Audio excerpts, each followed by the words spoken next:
Assalamualaikum warahmatullahi wabarakatuh. Selamat siang, nama saya Syarifah Fairuz dari kelas 12 IPA 1 absen 33. Di sini saya akan mempresentasikan PKI secara umum, kronologis PKI tampil dalam panggung politik Indonesia, usaha-usaha PKI untuk menarik simpati rakyat, latar belakang terjadinya G30 SPKI beserta akibatnya, dan juga sikap yang harus dikembangkan pelajar Indonesia agar keutuhan NKRI tetap terjaga. Video ini saya buat untuk memenuhi penugasan ujian sekolah mata pelajaran sejarah Indonesia yang berkolaborasi dengan mata pelajaran bahasa Indonesia serta pendidikan Pancasila dan kewarganegaraan. PKI atau Partai Komunis Indonesia adalah sebuah partai politik di Indonesia yang telah bubar. Awal terbentuknya PKI didirikan oleh Henk Sneevliet pada tanggal 9 Mei 1914 dan sebelumnya bernama ISDV atau singkatan dari Indische Sociaal Democratische Vereniging. TOA tersebut ingin menyampaikan paham Marxisme ke pejuang nasional melalui beberapa organisasi seperti Partai Buruh Sosial Demokratis bentukan Belanda, Sarekat Islam, dan lain-lainnya. PKI memiliki visi ingin menentang dan menghapuskan segala kebijakan Belanda serta mempertahankan NKRI. Hanya saja PKI melakukan aksinya cenderung ke arah yang anarkis dan radikalisme.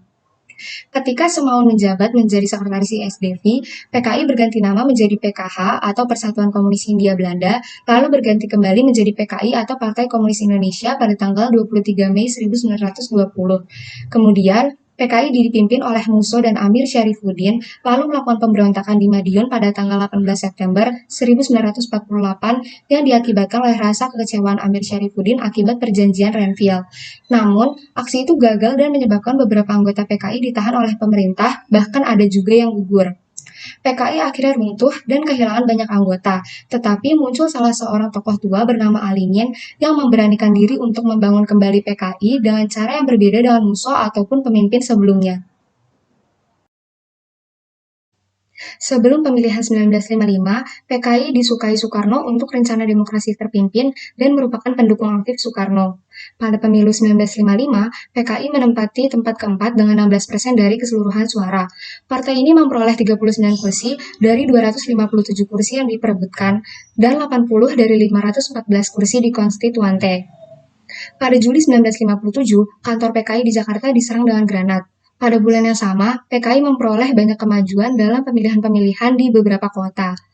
Pada 3 Desember 1957, serikat-serikat buruh yang pada umumnya berada di bawah pengaruh PKI mulai menguasai perusahaan-perusahaan milik Belanda. Perjuangan melawan para kapitalis asing memberikan PKI kesempatan untuk menampilkan diri sebagai sebuah partai nasional. Pada Februari 1958, terjadi sebuah upaya koreksi terhadap kebijakan Soekarno yang mulai condong ke timur di kalangan militer dan politik sayap kanan. Pada 15 Februari 1958, terbentuk Gerakan Pemerintah Revolusioner Republik Indonesia atau PRRI. PKI mendukung upaya-upaya Soekarno untuk memadamkan gerakan ini, termasuk pemberlakuan undang-undang darurat. Gerakan ini pada akhirnya berhasil dipadamkan. Pada tahun 1959, militer berusaha menghalangi diselenggarakannya Kongres PKI. Pada 1960, Soekarno melancarkan slogan Nasakom yang merupakan singkatan dari nasionalisme, agama, dan komunisme.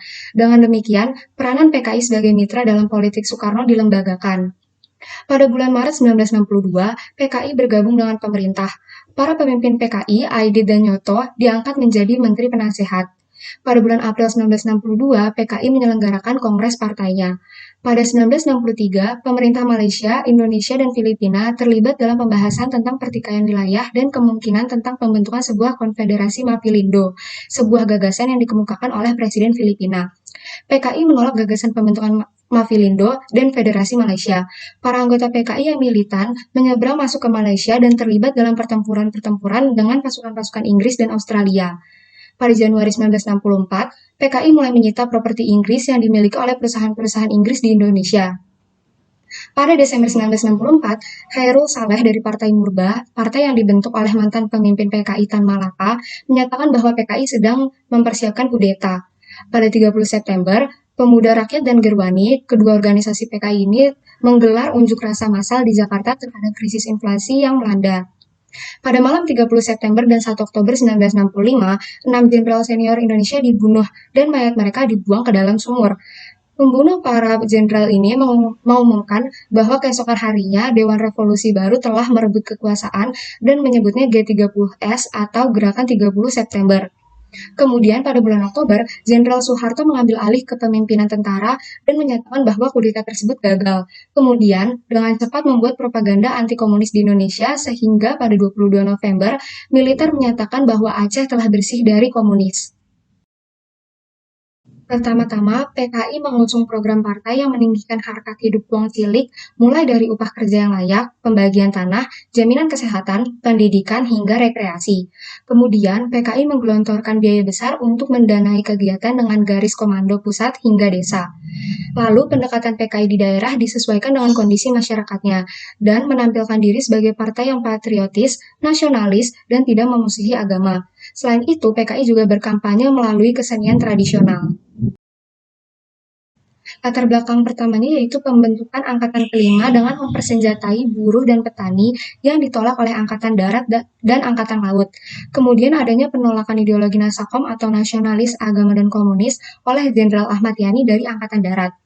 Lalu, Angkatan Darat menolak poros Jakarta, Phnom Penh, Peking, dan Pyongyang yang hanya akan membantu Cina untuk memperluas wilayah komunis di Asia Tenggara. Juga penolakan AD untuk Ganyang Malaysia dengan pertimbangan tentara tidak memadai untuk perang melawan Malaysia yang akan didukung oleh Inggris. Selain itu, adanya isu Dewan Jenderal yang berisi petinggi Angkatan Darat yang berniat untuk menggulingkan Soekarno. Ada beberapa akibat dari terjadinya peristiwa G30 SPKI ini. Pertama yaitu gugurnya mahasiswa bernama Arif Rahman Hakim karena tertembak saat demonstrasi. Kedua, kondisi politik bangsa menjadi tidak stabil karena adanya pertentangan pada penyelenggara dan lembaga negara. Ketiga, Presiden Soekarno membubarkan KAMI atau Koalisi Aksi Menyelamatkan Indonesia karena dianggap provokator demonstrasi. Keempat, Presiden Soekarno mengeluarkan dan menyetujui Super Semar atau Surat Perintah 11 Maret yang memberikan wewenang kepada Soeharto untuk menertibkan keamanan.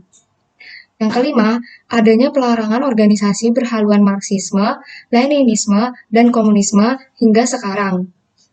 Keenam, bersatunya TNI Angkatan Darat dan kaum agama untuk membalas PKI.